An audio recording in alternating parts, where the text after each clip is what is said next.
라디오에 물어보세요.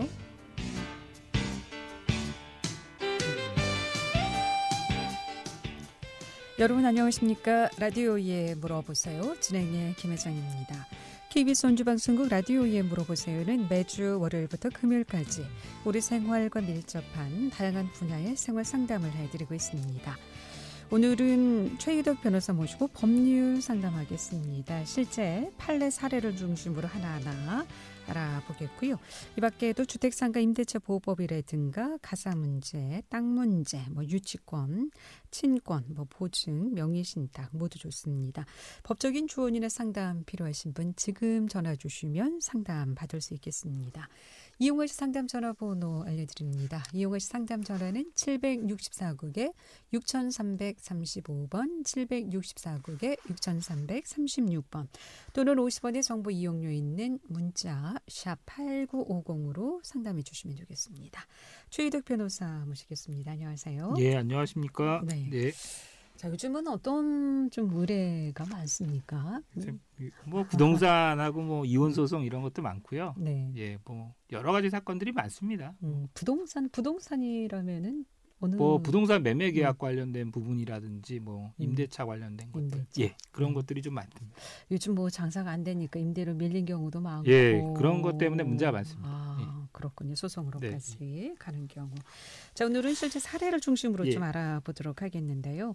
네. 그러니까 교도소장이 수용자 서신을 개봉하고 열람한 것이 합헌이다라는 최근 판례가 나왔다고요? 이건 어떤 경우입니까? 그러니까 헌법재판소 결정인데요. 네. 전원일치 결정이 난 사안입니다. 그러니까 그 교도소장이 수용자들이 이제 밖으로 보내는 이제 서신 문서를 갖다 개봉해서 내용물을 확인 열람하는 그 규정이 이제 법 규정이 있는데요. 네. 그 부분에 대해서 헌법재판소는 이제 위헌이 아니다라고 결정을 한 것입니다.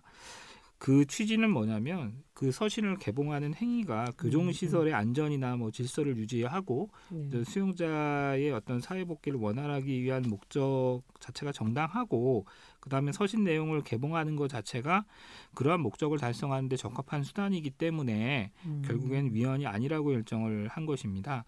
그 보통 이제 교도소에서 그 안에 이제 들어가 있는 수용자들이 밖으로 편지 같은 거를 보내거나 그런 경우들이 있는데요. 그 내용을 갖다가 확인하는 그런 절차들이 있습니다. 그런데 그것들이 가지고 있는 이제 그 서신 내용에 따라서는 위험성이 있기 때문에 그 부분을 이제 교도소장이 확인할 수 있도록 그렇게 해놓은 것이 있는데요. 그 부분은 이제 특별히 헌법상 문제가 없다라고 판단을 한 것입니다. 네. 그러면은 이 수용자한테로 온 편지를 이제 교도소장이 그 시설 안전을 위해서 여러 가지 질서 유지라는 공익적 개념에서 편지를 개봉해도 괜찮다라는 정당 합헌이라는 말씀이신데 합헌 결정이 난 것입니다. 그럼 이 편지가 교도소에 있는 수용자가 다른 외부로 편지를 보낼 때도 마찬가지 열람을 하게 됩니까? 예, 마찬가지 문제가 있는데요. 그 부분이 이제 그 예를 들면 그 이제 극단적으로 누군가한테 위해를 가하는 내용의 어떤 서신이라든지 교도소 안에 수용된 사람에 대해서 해를 가하는 그런 내용들이 들어가 있을 경우에는 큰 문제가 될 수 있기 때문에 이 서신 개봉 열람은 결국에는 교정시설의 안전을 위해서 정당하다, 목적이 정당하다라고 결정을 한 것입니다. 원래 그러면은 개봉하게 돼 있는데 이번 소송은 어떻게 해서 이게? 그러니까 이 부분은 이제 헌법 소원을 제기한 것입니다. 수용자가 안동교도소에 수용됐다가 출소한 그 수용자가 결국에는 본인의 기본권 침해를 이유로 한 헌법 소원을 제기를 했기 때문에 헌법재판소 결정이 난 사안입니다. 중요한 내용이 좀 있었나요? 이렇게 소송까지 할 정도로? 그러니까 교도소 내에 수용된 사람들 같은 경우에는 밖에 있는 사람들과 소통하기를 기대를 하는데 거기에 이제 은밀한 내용이나 이런 부분들도 다 확인이 되니까 그러면은 그런 부분 때문에 불만이 있어서 아마 그 헌법 소원을 제기를 한 것으로 그렇게 보이고요. 그 제가 보기에는 헌법 소원을 기각한 이 사안은 합헌 결정을 한 사안 자체는 정당하다라고 생각이 듭니다. 그렇군요. 예. 라디오에 물어보세요. 오늘은 최희덕 변호사 모시고 법률 상담하고 있습니다. 법적인 조언이나 상담 필요하신 분 전화 주시면 상담 받을 수 있겠습니다. 요즘 주택상가 임대차보호법 관련해서 소송이 많다고 하는데 이런 일들로 어려움을 겪고 계시거나 또 고민이신 분들 전화 주시기 바랍니다. 이용할 상담 전화 764국에 6335번 764국에 6336번 또는 50원의 정보 이용료 있는 문자 샵 8950으로 상담해 주시면 되겠습니다. 이 수용자 서신 개봉 연령 관련해서 더 추가 말씀 있으시면 말씀 듣고 다음 사례 넘어가겠습니다. 예전에는 이제 헌법재판소가 하는 역할이나 이런 부분들이 조금 제한적이었는데요. 이제는 이제 사소한 어떤 공권력 행사나 이런 부분에 대해서도 그 사람들이 이제 헌법 소원을 제기를 하고 그 부분에 대해서 어떤 헌법재판소의 결정을 기다리는 사례들이 많이 늘어나고 있습니다. 그 우리나라 사람들이 가지고 있는 이제 권리 의식이 굉장히 이제 높아졌다라고 생각이 들고요. 그래서 그 헌법적인 차원에서 어떤 법률이 위헌인지 합헌인지에 대한 결정들이 이제 많은 것들이 나오고 있는데 그 어떻게 보면 긍정적인 측면도 있다고 생각이 듭니다. 네. 개인보호법이 요즘 굉장히 좀 중요시되고 있지만 교도소 수용자에 있어서는 서신 개봉 합헌이다, 괜찮다라는 사례 알아봤고요. 다음 사례는 또 어떤 사례입니까?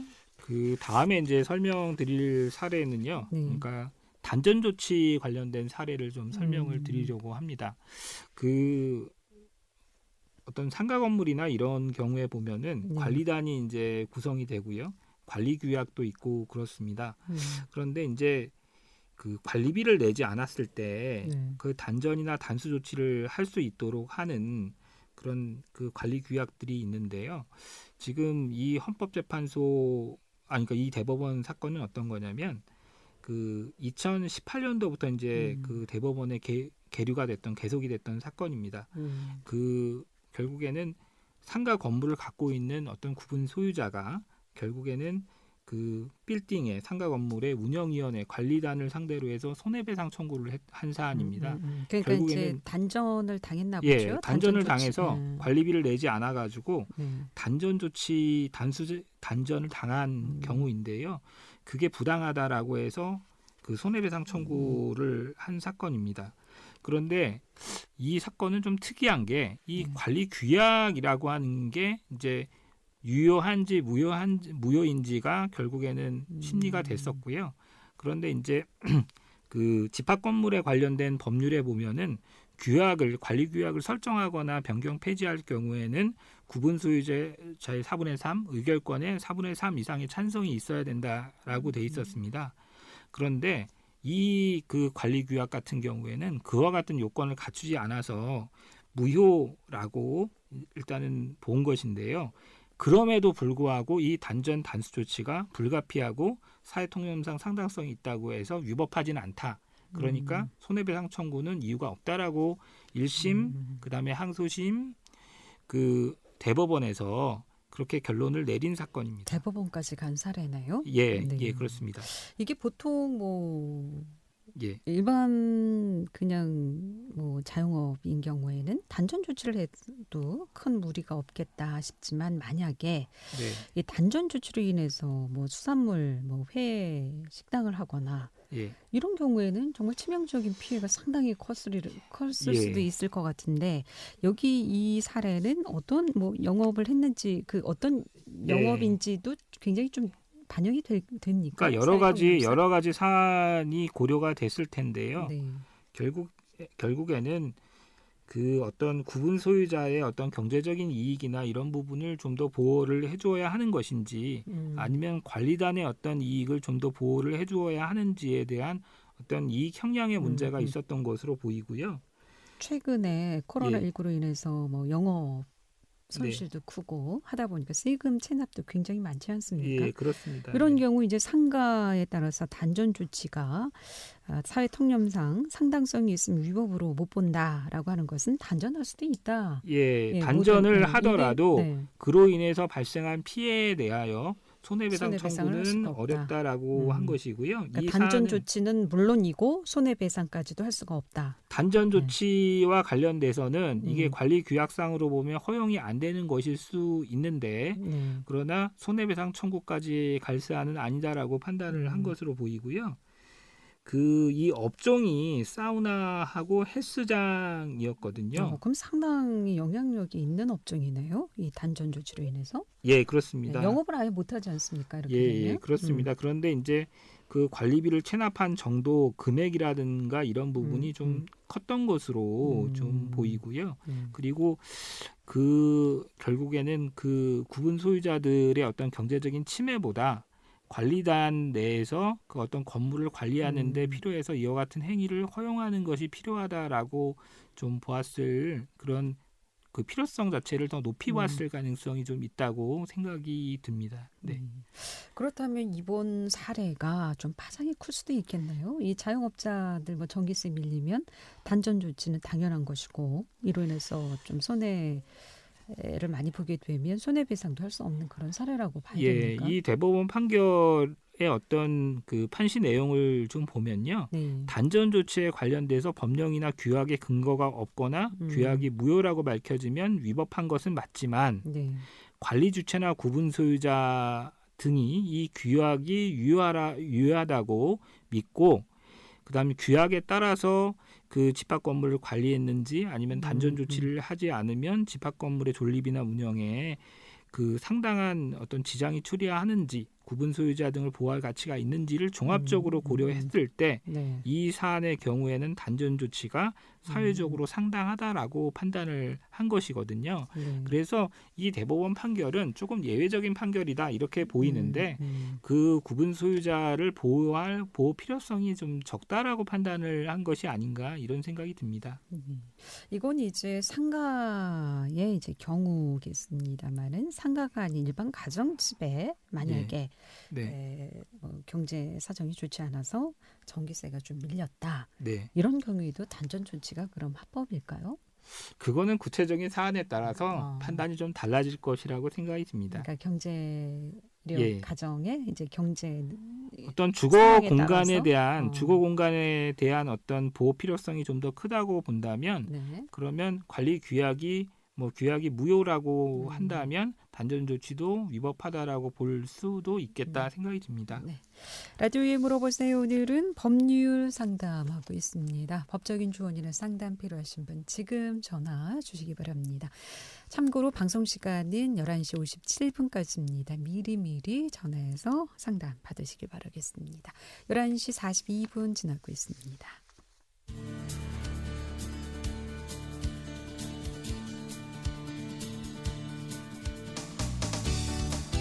여러분께서는 KBS 원주방송국에서 진행해드리는 라디오에 물어보세요를 듣고 계십니다.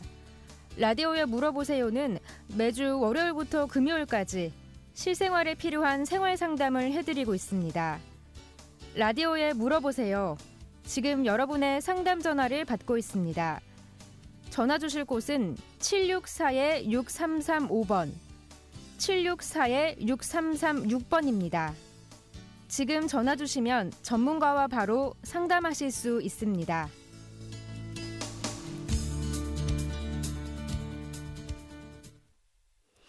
네, 라디오에 물어보세요. 오늘은 최유덕 변호사 모시고 법률 상담하고 있습니다. 실제 최근 판례 사례를 중심으로 알아보고 있고요. 이 밖에도 주택상가 임대차 보호법이라든가 여러 가지 땅 문제, 명예훼손이라든가 고소고발건으로 여러 가지 좀 궁금하신 분들 전화 주시면 상담 받을 수 있겠습니다.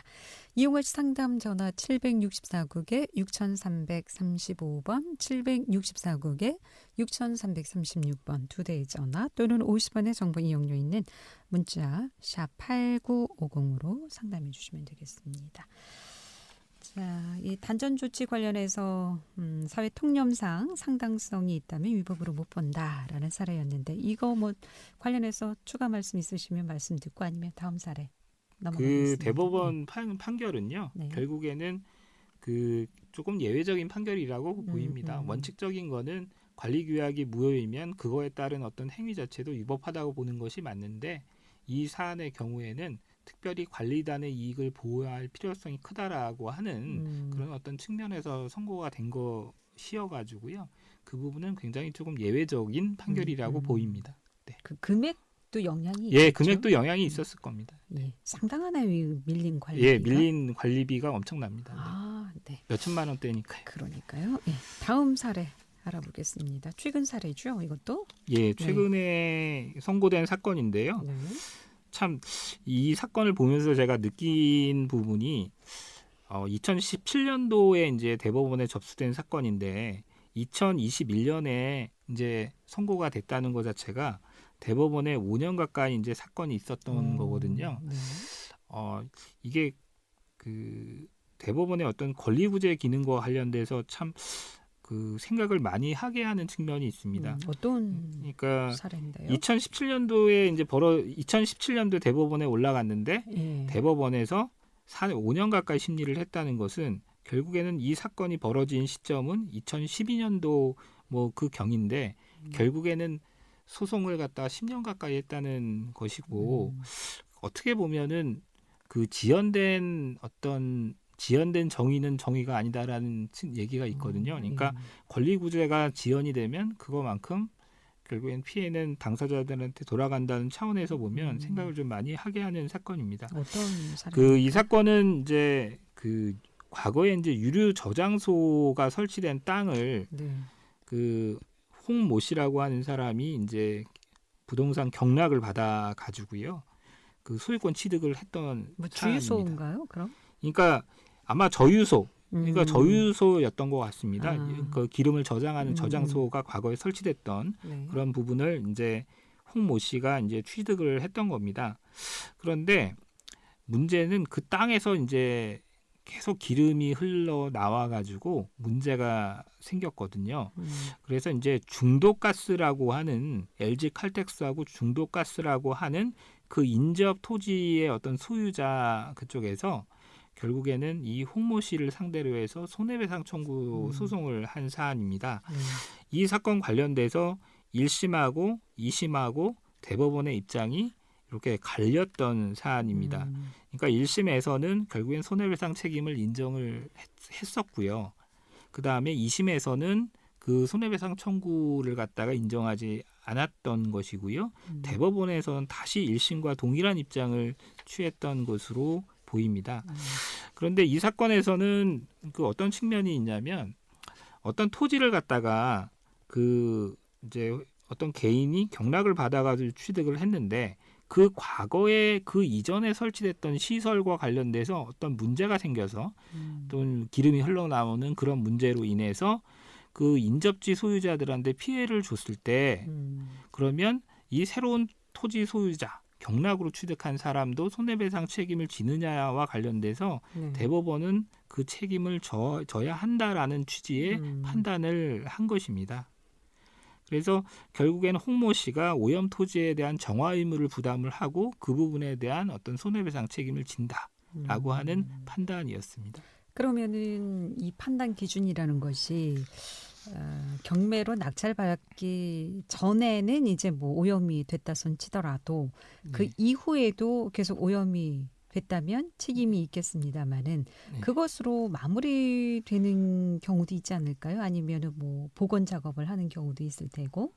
예, 계속 오염이 됐다는 얘기죠? 예, 그러니까 경락을 받은 이후에도 결국에는 그 땅에서 결국에는 그 기름이 흘러나왔기 때문에 인접지 소유자가 피해를 본 부분이 있다라고 하면은 결국에는 본인의 어떤 과실, 어떻게 보면은 뭐 시설물을 설치하거나 이런 잘못은 없지만 정화 의무라고 하는 것이 결국엔 여전히 새로운 소유자한테도 인정이 된다라고 판단을 했던 그러니까 법적 그런 책임이 부분입니다. 있다. 네, 계속 오염이 된다면 뭐 복구 작업을 그럼 해야 된다는 예, 말씀이시죠? 그렇습니다. 정화 의무가 있다는 취지입니다. 예, 상담 전화 받겠습니다. 764국에 6335번 전화 주셨습니다.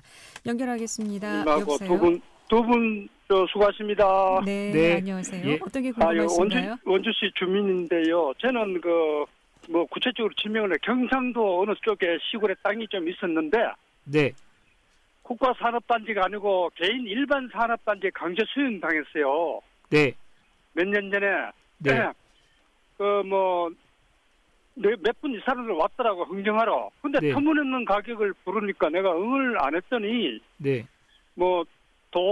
경상북도 지사의 토지수용위원회라고 열어가지고, 네. 강제로 수용해가지고 공탁금을 몇 개 풀었어요. 3년 전에. 네. 그래서 지금 공탁금은 찾기는 찾았는데 겨우 공시지가보다 약간 높은 가격으로 네. 한 300평 되는데 땅을 예. 뺏어간 거죠. 네. 그때 이제 공탁금 받을 때 내가 언제나 재판할 수 있다고 그랬는데 예. 저 말고도 한 6사람이 있는데 각각 각계 격파한 것 같아요. 예. 그중에 일부는 그냥 좀 무식한 시골 사람들이고 다 도시로 이민 간 자식들이기 때문에 그냥 수행을 했고 네. 저도 객지에 사는데 네. 그러면 재판 비용도 안 날 것 같다고 주변에 있는 그 사람들 제가 아는 몇 사람한테 물어봤거든요. 주로 지금 뭡니까 중개사 하는 사람하고 또 뭡니까 변호사 말고 그 하는 사람들 있잖아요. 예. 법무사 말씀하시나요? 예, 법무사들한테 네. 물어봤더니 그거 질 거다. 진다. 그래서 지금 3년 동안 참고 있는데 굉장히 억울하거든요. 네. 이걸 구체적인 상황이 아니고 그거 하기 때문에 도에서 한 건지 아닌지 무슨 토지 개발 수용위원회라고 임시로 만든 같은 기구 같은데 이게 위력이 있는지 그다음에 제가 성산이 있는지 지금 제가 알 수 있는 말씀 여기까지 다 드렸는데요. 좀 설명해 주시겠습니까? 예, 이게 토지 보상 관련돼서 협의 취득이 네. 안 되면 수용 재결로 가고 수용 재결에 대해서 이의를 할 수가 있고 또 그 부분에 대해서 또 행정 소송도 할 수가 있는데요. 예. 그 보상금과 관련된 그 증액 관련돼서 할 수가 있는데 지금 제가 보기에는 제소 기간이 지난 것으로 지금 보이는 부분이 있고요. 시간이 제도 기간요? 제소 기간 소를 제기할 수 있는 기간과 관련돼서 할수 있다 그러는데 지금 3년밖에 안 됐는데. 지금 그 보상금 증액 관련돼서 일단은 네. 검토해야 될 부분이 첫 네. 번째로는 제소 기간에 대한 부분을 한번 검토를 해봐야 되고요. 그 다음에 두 번째로 제소 기간이 문제가 없다고 하면 네. 그 지금 보상금과 관련돼서는 감정 평가에 의해서 이제 그게 되거든요.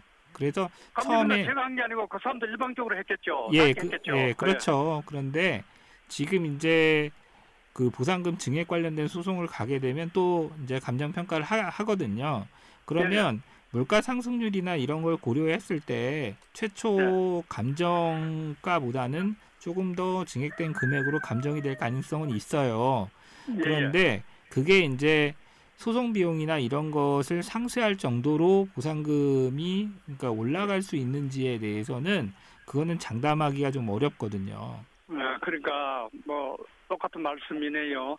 사실 이걸 3년 전에 그 당시 당하기 직전에 어떤 변호사님 지금 이 방송입니다. 전화를 드렸더니 절대 그렇게 수용하지 않을 것이다 그랬어요. 그래서 제가 참 이거 MBC 이거 라디오 아주 KBS 이거 참 좋아하는데 전문 변호사님들도 자기가 전문가 아니면 함부로 이야기하면 안 되는데 아무 일도 없을 것이다고 이 국가도 아니고 왜 개인이 일반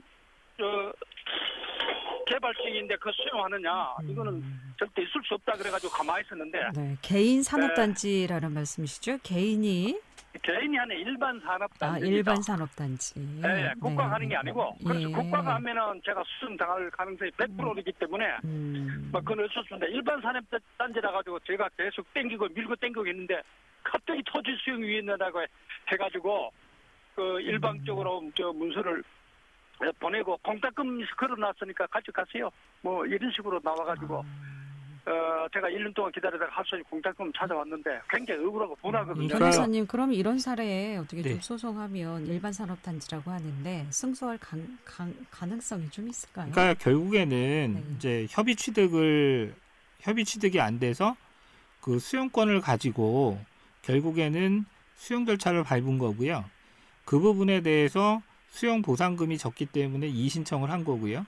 그래서 그게 이제 토지수용위원회 단계까지 간 거고, 그러면 그 다음에 이제 행정소송을 할 거냐에 대해서 이제 문제가 되는데, 그러니까 그렇게 한다고 그랬어요. 예, 할 수 그래서 있다. 지금 보상금 증액과 관련된 소송에 있어서 제가 보기엔 제소기관을 한번 좀 살펴봐야 될 것 같다고 말씀을 드리는 거고요.